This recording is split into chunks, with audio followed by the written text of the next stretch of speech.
বেগম খালেদা জিয়ার যদি জীবনটা দেখেন, এটা পুরোটাই স্যাক্রিফাইস। একজন রাজনীতিবিদের ক্যারিয়ার প্রোগ্রেশন কেমন হয়? প্রথমেই আপনার মধ্যে একটা ঘোর লাগে জনসেবার।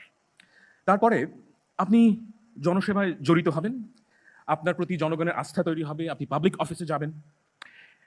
যারা ভালো তারা মন্ত্রী হবেন, যারা অনেক ভালো তারা প্রাইম মিনিস্টার হবেন। খেয়াল করে দেখেন যে প্রাইম মিনিস্টার হওয়াটা খুব কঠিন, কিন্তু কেউ না কেউ সেটা হয়। মানে ক্যারিয়ার প্রোগ্রেশনের কথা বলে আমরা অনেকেই ধরে নিই যে প্রাইম মিনিস্টার হচ্ছে গিয়ে কিংবা প্রেসিডেন্ট হচ্ছে গিয়ে একজন রাজনীতিবিদের শেষ মোকাম। না, এ কথাটা ঠিক না। The final transformation of a leader is transcendence, যেখানে আপনি একজন লিগ্যাল অথরিটি থেকে মোরাল অথরিটিতে পরিণত হবেন। আমার জীবদ্দশায় এই final transformation of a leader এটা ঘটেছে কেবলমাত্র একজন রাজনীতিবিদের, এবং সেটা বেগম খালেদা জিয়া। সম্মানিত সভাপতি ও উপস্থিত সুধী, বেগম জিয়াকে নিয়ে কিছু বলতে দেওয়ার সুযোগ করে দেওয়ার জন্য আমি আপনাদেরকে ধন্যবাদ জানাই। It's an honour. Great sacrifice great leader বানায়।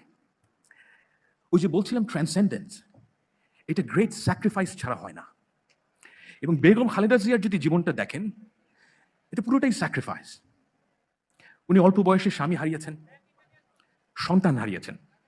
জীবনের শেষ বছরগুলো উনি পরিবার থেকে বিচ্ছিন্ন ছিলেন, জেলে থাকা অবস্থায় অসহনীয় অত্যাচারের মধ্যে দিয়ে গেছেন। এবং ওনার শেষ যেই অত্যাচার ওনার প্রতি, সেটা হচ্ছে ওনাকে বিনা চিকিৎসায় আওয়ামী লীগের একটি ফ্যাসিস্ট রেজিম তাকে মৃত্যুর দিকে ঠেলে দেয়।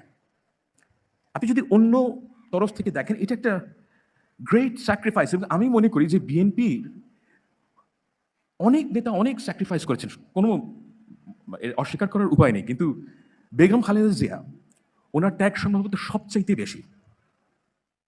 এই জায়গাটায় উনি অনন্য। বিশ্বাস করেন, উনি যে নাই, এটা আমার একটা কারণে সবচাইতে বেশি দুঃখ লাগে, যে উনি আমার কাছে মনে হয় যে একটা পুরনো পৃথিবীর শেষ প্রতিনিধি, অ্যাজ এ ওম্যান। মানে আমি একটা পৃথিবী চিনেছিলাম আমার ছোটবেলায়, সেই পৃথিবীটা ক্রমশই শেষ হয়ে যাচ্ছে। সেই পৃথিবীতে ওল্ড ওয়ার্ল্ড ভ্যালিউজ ছিল, অনার, রেসপেক্ট, ব্র্যাগিং না করে আপনার যে কাজ সেটা করেন। এই যে ভ্যালিউসগুলো, এগুলো পৃথিবী থেকে নাই হয়ে যাচ্ছে। এবং আমার যে দুঃখ সেটা হচ্ছে কি যে ওনার মতন একজন এক্সাম্পলার আর আদৌ কোনো দিন পাওয়া যাবে কিনা। একজন রাজনীতিবিদের জীবনে সবচাইতে বড় চ্যালেঞ্জ কি জানেন? তাকে ওই দেশের সবচাইতে অ্যাভারেজ মানুষটাকে বুঝতে হয়। সবচাইতে